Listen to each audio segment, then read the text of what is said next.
Yes, so yesterday we had started the second topic or the last topic of this chapter, end of bipolarity, which is the second chapter of your book, Middle East Crisis. We were trying to cover as about, particularly about, if we talk about the Middle East part, about Afghanistan, and we are discussing about three major wars of Afghanistan. So first one we were already have discussed, some part is left, that was Soviet invasion, which is also a part of Soviet disintegration. One of the important factor which you know it, that Soviet went into war for long 10 years against this Afghanistan. So we were discussing that. In that I had told you some of the important information regarding Afghanistan, like its location I told you, and I told you some of the important tribes of it, arable land I told you, founder, who was the founder Dawa of Afghanistan, name of the founder Vikas of Afghanistan, Prerna, Pallavi, Ahmad Shah Abdali. ठीक है. In 18th century he was the founder. Then I told you some of the about the border, that is the Durand line drawn between British India and Afghanistan in 1893. उसका नाम क्या है? Durand line. Then I had discussed and told you that we are going to discuss about three major wars, but these major wars are modern Afghanistan. That is after 1945. The reason being we have the content in our book after World War II. तो World War II के बाद अभी तक जो war important wars with विद अफगानिस्तान किसी के भी around the world, we are going to discuss that. तो पहला हम कर रहे थे Soviet invasion, in which I give you the background of the Afghanistan. Then I had told you about their party, that is leftist party, which was banned by USSR, and the name was People's Democratic Party of Afghanistan.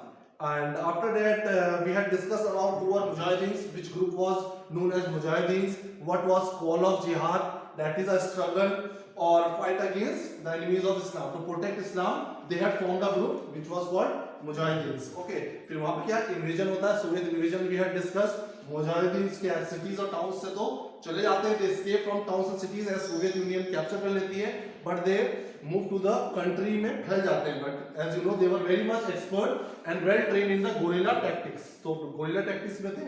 उसके बाद invasion हमने बताया कब हुआ था, 24 दिसंबर 1979 में. ठीक है, ट्रूप्स हमने डिस्कस कर लिए थे. तो ऐसे ही this war went on for long for around 10 years. This was 10-year long period. So now today the topic which we are going to cover is Soviet withdrawal. So in that, as you know, when we were studying the disintegration of USSR, I told you who was the president or the secretary in 1985 of USSR. Who was? Mikhail Gorbachev. So when we talk about the Soviet withdrawal from Afghanistan, this person becomes very important, and we have to talk about it, as he became the president in 1985. As a part of his reforms, he announced the gradual withdrawal of Soviet troops from Afghanistan. As you know, he made political, social and economic reforms की बात की थी उन्होंने.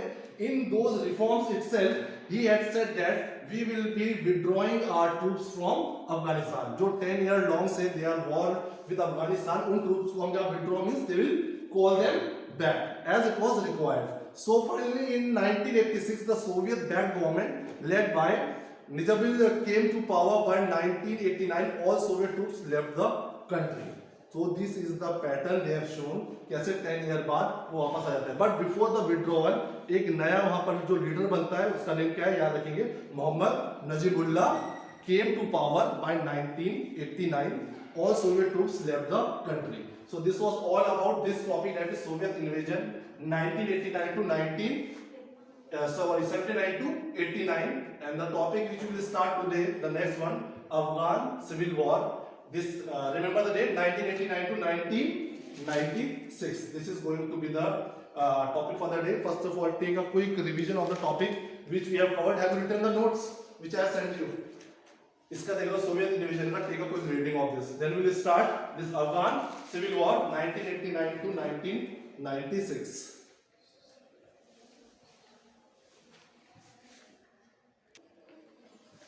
Okay, now come to this topic, Afghan Civil War. Yesterday also I told you, first of all you must know the meaning of this term, Civil War. So after the Soviet invasion, the Soviet army has withdrawn from Afghanistan. Means जब Gorbachev आते हैं, it means they went back, they were called back, the forces were called back. उसके बाद क्या था, अफगान में किसका control हो जाता है, who was the most powerful people at that time? Mujahideens. So they had empowered all the areas of Afghanistan at that part. पर वहाँ पर फिर क्या हो जाता है? Civil war. मैंने क्या कहा है? Civil war. इट मींस वहाँ पे क्या बन गए? फैक्शंस. जब एक ही टेरिटरी के अंदर, एक ही टेरिटरी थी, इसके अंदर कितने फैक्शंस बन गए? Around 3 factions, 3 type of communities with different ideologies we would call.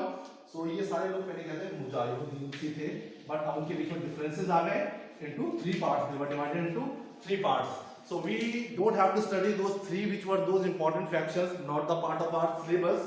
But important thing is वहाँ पर सिविल वॉर स्टार्ट हो गया इन तीनों के बीच में. और सिविल वॉर जब भी होता है to gain the power, to control a particular territory, politically, socially, economically. तो ये भी कंट्रोल करना चाहते थे अफगानिस्तान को, ये भी एंड ये भी. तो इनके बीच में एक सिविल वॉर चलता है फ्रॉम 1989 से 96 तक, which is called Afghan civil war. उसके बारे में I am telling you. So after यहाँ से वापस चल जाता है. यूएसएसआर डिसइंटीग्रेटेड इन 1991. 89 में दे वेंट बैक, विथड्रॉ कर लिया था, एंड 1991 में USSR disintegrated and the next year Soviet backed Najibullah government which land in proper support also fail. तो यूएसएसआर का जो सपोर्ट था अफगान गवर्नमेंट को, वो क्या था? सपोर्ट हट गया. तो उसके बाद जो लास्ट हमने बताया, लास्ट प्रेसिडेंट बन के गया था वहां पे नजीबुल्लाह, गवर्नमेंट जो बैंड थी यूएसएसआर की, उसकी गवर्नमेंट भी ड्रॉप हो गई क्योंकि उसको प्रॉपर सपोर्ट नहीं मिला, बिकॉज यूएसएसआर डिसइंटीग्रेट हो चुकी थी. तो Mujahideen took over the government and Burhanuddin Rabbani became president. तो मुजाहिदीन क्या हो गए? पावरफुल हो गए. उन्होंने इस गवर्नमेंट को गिरा दिया, नजीबुल्लाह को, क्योंकि यूएसएसआर का सपोर्ट हट चुका था उस गवर्नमेंट से. और नया एक जो आता है लीडर, उनका नाम क्या है? Burhanuddin Rabbani became president of Afghanistan. But the fighting amongst the warlords factions continued for capturing power. एक नया लीडर तो बन गया, पर इन factions के बीच में still war चलती रही from 1989 to 96 to gain the power. इसमें क्या कहते हैं? Taliban finally emerge. इसमें एक ग्रुप, तीनों में से, तीनों का नहीं बताया, बट एक ग्रुप कौन सा था? तालिबान. मुजाहिदीन के अंदर से ही 3 फैक्शंस में डिवाइड हो गए थे. एक ग्रुप उसमें से क्या था? Taliban. Okay, so Taliban finally emerged at the largest and the most powerful with their base at Kandahar. By September 1996 they seized capital Kabul. तो सबसे पावरफुल इन 3 फैक्शंस में से जो एम्पावर कर पाया, कंट्रोल कर पाया अफगानिस्तान को, उसकी टेरिटरी को, दैट वाज तालिबान. और उन्होंने अपना एक बेस बनाया कहां पर? एट कंधार. एंड फाइनली 1996 तक they had captured Kabul also, which was the capital of Afghanistan. तो अब हम देखेंगे किसका डोमिनेंस आ गया अफगानिस्तान रीजन में? The dominance of Taliban, which was one of the faction. Mujahideen में से ही ये निकल के आए थे तालिबान. Okay, Taliban declared. तो तालिबान का इतना इन्फ्लुएंस हो गया था, इतनी पावर आ गई थी, तो Taliban declared Afghanistan as an Islamic state. उन्होंने डिक्लेयर कर दिया कि मुजाहिदीन क्यों लड़ रहे थे? To protect Islam. अब उन्होंने कंट्रोल कर लिया है अगर, तो they called and they declared Afghanistan as an Islamic state with Mullah Mohammad Omar as its head. एक नया हेड बन गया अफगानिस्तान का, क्योंकि अफगानिस्तान को डिक्लेयर कर दिया था एज एन इस्लामिक स्टेट है अभी हमारा. एंड उसका लीडर किसको बना दिया? Mullah Mohammad Omar as its head. उसके बाद तालिबान का रूल चलता है फ्रॉम 1996 से लेकर के 2001 तक. इसी बीच में क्या चला? हमारा वॉर चला, सिविल वॉर. फाइनली तालिबान यहाँ पर पावर में आते हैं 96 में, इस वॉर के बीच में. और 96 से 2001 तक तालिबान कैसे पावर करता है अफगानिस्तान को, थोड़े से नोट्स उसके हैं. The word Taliban comes from Talib meaning student in Arabic. Taliban का मीनिंग अरबिक लैंग्वेज में क्या होता है? Student. Taliban means a student. In which language? Arabic. Arabic language में Taliban means a student. Taliban impose strict Shariah code. अब जो तालिबान का कंट्रोल आया, पावर आई किसके ऊपर?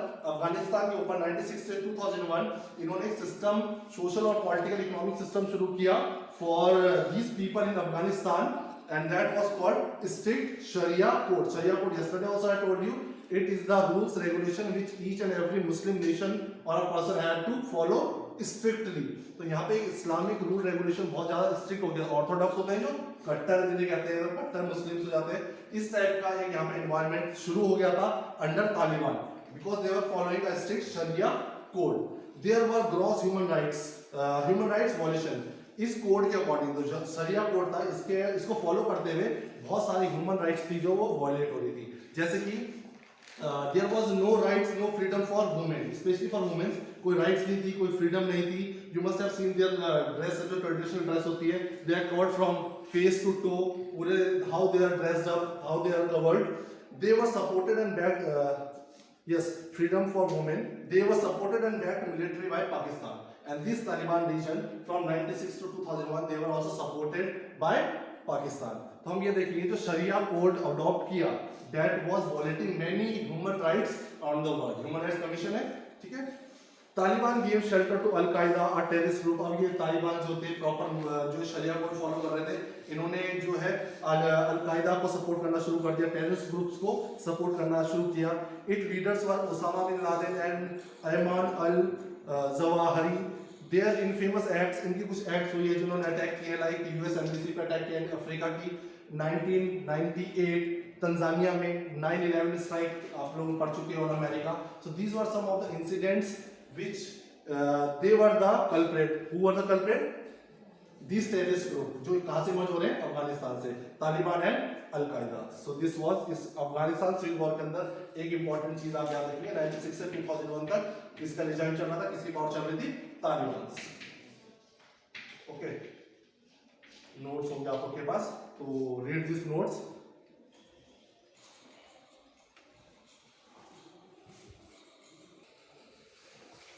So with this topic ये आपका chapter, all the new topics will be finished. इसका लास्ट है हमारा कॉमनवेल्थ ऑफ इंडिपेंडेंट स्टेट्स. कहाँ से आती है Commonwealth of Independent states? After the disintegration of USSR. USSR collapse होता है, डिसइंटीग्रेट होता है, तो जो उसके अंदर से रिपब्लिक्स, इंडिपेंडेंट कंट्रीज निकलती हैं, वो एक अलग एसोसिएशन बनाती हैं. उसी एसोसिएशन को हमने क्या बोला है, Commonwealth of independent word use किया है. अब वो किसी यूएसएसआर या किसी ग्रुप में नहीं है, but they are independent state, but still they have formed the association. उस एसोसिएशन का नाम है Commonwealth of Independent States. So उसकी कुछ इंफॉर्मेशन दे रहा हूं. It is a free association of independent state form after disintegration of USSR in 1991. दिसंबर में डिसइंटीग्रेट हुआ था, उसके बाद ये फॉर्म हुआ है group Commonwealth of Independent states, formed by Russia and 11 other republics. तो टोटल कितने मेंबर्स होगा इसके, 12 मेंबर्स. यूएसएसआर के कितने मेंबर्स थे, 15 टोटल, इंक्लूडिंग रशिया 15 थे. बट कॉमनवेल्थ की जब हम बात करते हैं तो इसके अंदर कितने मेंबर्स है टोटल, 12. तो 3 ने ज्वाइन नहीं किया था, वो बताऊंगा 3 कौन से हैं. ओके, तो form by Russia and 11 other republics in 1991. ठीक है. The Commonwealth of Independent States CIS is a regional organisation established on 8 December 1991. 8 दिसंबर को एस्टैब्लिश हुआ था 1991, जैसे ही डिसइंटीग्रेट होता है यूएसएसआर. और सबसे पहले 3 कंट्रीज इन्वॉल्व थी. इसकी जो फाउंडिंग मेंबर्स आएंगी वो कौन सी है, रशिया, बेलारूस एंड यूक्रेन. याद रखना, Russia, Belarus and Ukraine were the first 3 countries. Rest of the republic join later after 21. मतलब ये 3 कंट्रीज ने कब ज्वाइन किया, 8 दिसंबर को. एंड रेस्ट ऑफ द जितनी कंट्रीज थी उन्होंने कब ज्वाइन किया, 21 दिसंबर को. ईयर वाज सेम 1991 में ही. So these were the Commonwealth members. Remaining 3 republics, अब आप सोच रहे होंगे 12 तो हो गए, 13, 14, 15, 3 कौन नहीं थे जिनके बारे में I have explain you. Baltic nations, Baltic Sea के पास जो है 3. अब वो कौन कौन से I told you. Anyone can answer the names of those 3? Latvia, Estonia और Lithuania. This 3 remaining 3 republics refused to join CIS. Lithuania, Latvia, Estonia, Baltic states, इन्होंने ज्वाइन किया था यूरोपियन यूनियन और नेटो को 2004 में. They did not join Commonwealth. ये वाला जो ग्रुप था हमारा Commonwealth of Independent States. In fact they join NATO and European Union in 2004. In 3 का याद रखेंगे, 12 मेंबर थे, इन 3 ने ज्वाइन नहीं किया था. अब ये कभी नहीं आएगा कि which were the countries which were the part of Commonwealth of Independent States, but there can be a question कि which were the 3 countries which were not the part, which did not join this Commonwealth of Independent States after the disintegration of USSR. So you will have to write these were the Baltic states. नाम आएंगे इनके Lithuania, Latvia, Estonia. अब CIS के जो members हैं वो 11 members हैं. Name है इनके Armenia, Azerbaijan, Belarus, Georgia, Tajikistan, Russia, Moldova, Tajikistan, Kazakhstan, Uzbekistan, Turkmenistan, Ukraine. So कुछ ही नेम होंगे जो आपको 5-6 नेम तो ऑलमोस्ट एक जैसे ही है. एंड दो are the countries of Central Asia की जो ये कंट्रीज है, ठीक है, तुर्कमेनिस्तान और कजाकिस्तान, ये सारी कंट्रीज सेंट्रल एशिया की. तो ये जो 11 कंट्रीज थी ये थी मेंबर्स ऑफ CIS. अब इनके बीच में जो CIS की 11 कंट्रीज थी, इनके बीच में okay they became the member of Commonwealth of Independent States, but after signing a declaration, declaration का नेम याद रखेंगे, अलमाता डिक्लेरेशन। ये साइन किया था CIS के सारे मेंबर्स ने।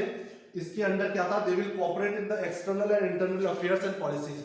जो भी हमारी इंटरनल एक्सटर्नल पॉलिसीज होंगी relating to military, economy, society, culture, they will cooperate with each other and they will treat each and everyone equally. इसमें कोई डोमिनेंस शो नहीं करेगा। लाइक यूएसएसआर साल में किसका डोमिनेंस था, बोले तो 15 स्टेट्स थे, बट डोमिनेंस किसका था, रशिया का डोमिनेंस था। But in this they have decided there will be no country will be dominating, each and everyone will have its own sovereignty and equality. Sovereign and equality, अब इसमें objectives है, CIS क्यों बनाया इन्होंने, sovereignty और sovereign and equality of all members, independent and equal status under international law. All the states under this 11 की 11 states का status और एक दूसरे को जो treat किया जाएगा will be treated equally, कोई किसी को dominate नहीं करेगा। और इसके अंदर जो भी फंक्शनिंग चलेगी वो किसके अंडर चलेगी, इंटरनेशनल लॉज को। इंटरनेशनल लॉज को मींस यूएन के लॉज को फॉलो करेंगे इनका। और जो बेसिक सा हर ऑर्गेनाइजेशन बनता है किससे बनता है, डेवलपमेंट होगा, फ्रेंडशिप होगी, म्यूचुअल कोऑपरेशन होगा, ट्रेड होगा, ग्रोथ होगा, सिक्योरिटी होगी between state. They will state international, they will promote peace and security around the world. Decorum को प्रमोट करेंगे, पीस लाएंगे। There will be no wars amongst them, कुछ भी होगा तो they will settle the disputes among themselves peacefully. किसी दो के बीच में अगर बाउंड्री का इशू चल रहा है, they can have a meeting, they can settle down the conflict peacefully. तो यही तो होता है किसी एसोसिएशन का। इसका नाम तभी क्या है, रीजनल एसोसिएशन, मतलब एक ही जगह के स्टेट्स हैं इसके अंदर, ठीक है। फिर है the CIS aims to promote the coordination of its members in the realm of trade में हम एक दूसरे को कोऑपरेट करेंगे, फाइनेंस में, लॉ मेकिंग जब लॉ बनाएंगे हम उसमें हम एक दूसरे को कोऑपरेट करेंगे, सिक्योरिटी में, and to support cooperation on democratization, democracy को प्रमोट करेंगे। Because they have come out from USSR, मतलब कम्युनिज्म से बाहर आए, कैपिटलिज्म को फॉलो कर रहे हैं। तो ऐसा ना हो कि बस नाम की डेमोक्रेसी रह जाए। In real sense they wanted to practice democracy, that is why they have added here cooperation on democratization. अगर कोई मेंबर डेमोक्रेसी को प्रमोट नहीं कर रहा है, उसके अंदर के citizens they are not satisfied with the rule of their government, तो वहां पर वो इंटरफेयर कर सकते हैं। And okay there will be no cross border crime, crime rate को कम करेंगे, क्रॉस बॉर्डर जो हो रहा होगा। It participates in UN peace keeping forces.